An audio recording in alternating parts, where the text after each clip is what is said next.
Davis, and I read, write, and roller skate in Los Angeles. Welcome to this writer's life where we peek into process. This episode is called Don't Forget, so it's going to be a special writing activity called Don't Forget. Usually, if you start a sentence, don't forget, it's because you want to remind someone of something, right? You might be giving them instructions of some kind. Don't forget is usually written in the second person, so it's addressing the reader. It's something that you want that person to be reminded of or an instruction that you have for them. For example, if someone was going to come over to your place and water your plants, you might leave them a note, and it might say, don't forget to water the cactus sparingly, or don't forget to talk to the fern if it looks lonely. So those are examples. So now you're going to do this in a writing activity, but you're not going to write about instructions about plant watering.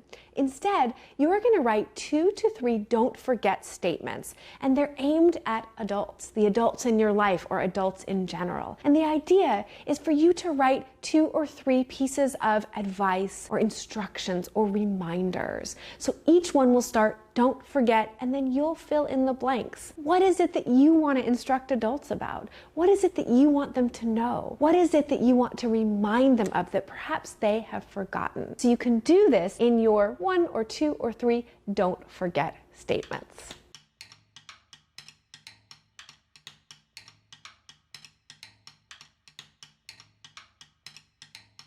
And what would be really cool is if you have a parent or teacher who wants to contact me through my website and send me your don't forget statements. And that way I'll get to read them, and maybe I'll even be able to think of a way to compile them and do something really neat with them. There's also a PDF in the show notes to help guide you in this don't forget writing activity. Thank you for joining me here on This Writer's Life.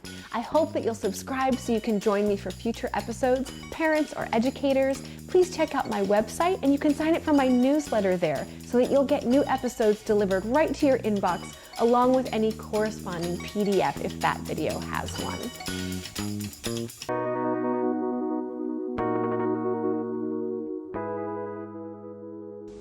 Hey there, my name is Sanae Ishida, and I tell people, think of the sun and your eye, Sanae. It's a Japanese name. It's a little tricky to say sometimes. Anyway, I am a writer and an illustrator, and I love to sew, love to sew clothes, especially. I made this top. I don't know if you can see it. I have published several books, one of which is, here we go. Can you see it? It's Little Kunoichi, the Ninja Girl. And this is a series. I am actually out of the second book of the series, but the second book after this is called Chibi Samurai Wants a Pet. This is my third book in the series called Ba-chan, the Ninja Grandma. Also have published this book called Sewing Happiness. It's all about sewing and a bit of my life story, just a very particular time in my life.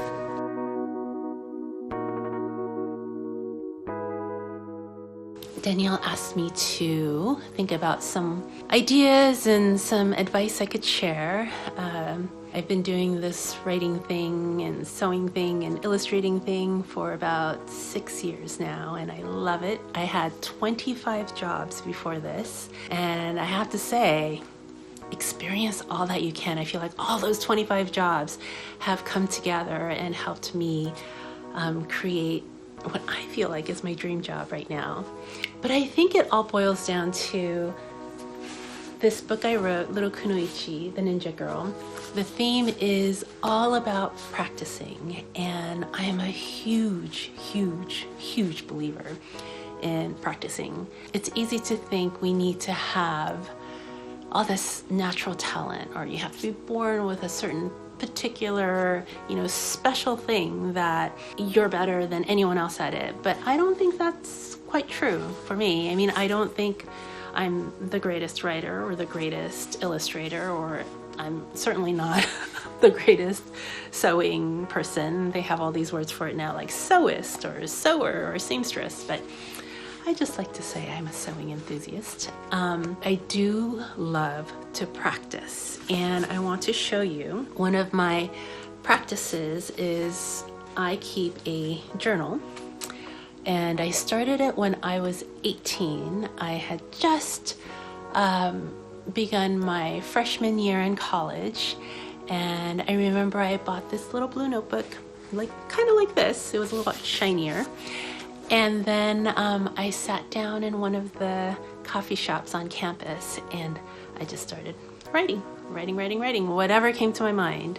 It felt so good. I really liked it that I decided to keep doing it. So I did it every single day, and I've been doing it for 30 years without missing a single day, which is crazy to me when I think about it. But I think what was really important for me was A, it didn't matter what I wrote. What mattered was that I wrote every day.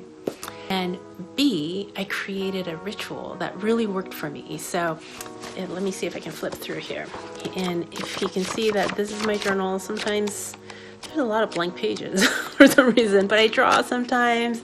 I make lists. I sometimes write stories. Sometimes it's all about what I feel grateful for, or, sometimes it's complainy. Sometimes I just am doodling and trying to think of what I need to do or what I want to eat for lunch. What I do every single time is I sit down, I open the notebook, and on my blank page, I write down the date, today's date, then I write down the day of the week, and then the time that I'm starting to write, and then the location. So one of my funny quirks is I love to write in coffee shop, but I write at home all the time too now. I just kept doing that, and now it's almost like this trigger. So as soon as I sit down, write the date, the day, the time, and the place, it's like my brain knows, okay, time to write. So sometimes it's 10 minutes. Sometimes I have written upwards of 4 or 5 hours, maybe even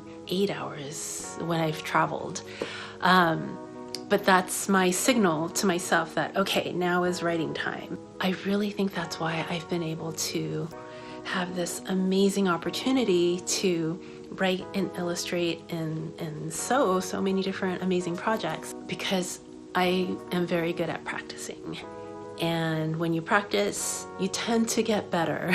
And that's been my experience, at least. So with everything, just not the writing, but the illustrating, the sewing, just a lot of different things. So it's all about the practice. There are going to be times when you don't want to. And that's when that trigger has been so helpful for me, where it's so automatic that I know that as soon as I do those little things of the date, day, time, place, I'm ready, that I'm going to do it. That is what I have for you. Thank you. Bye.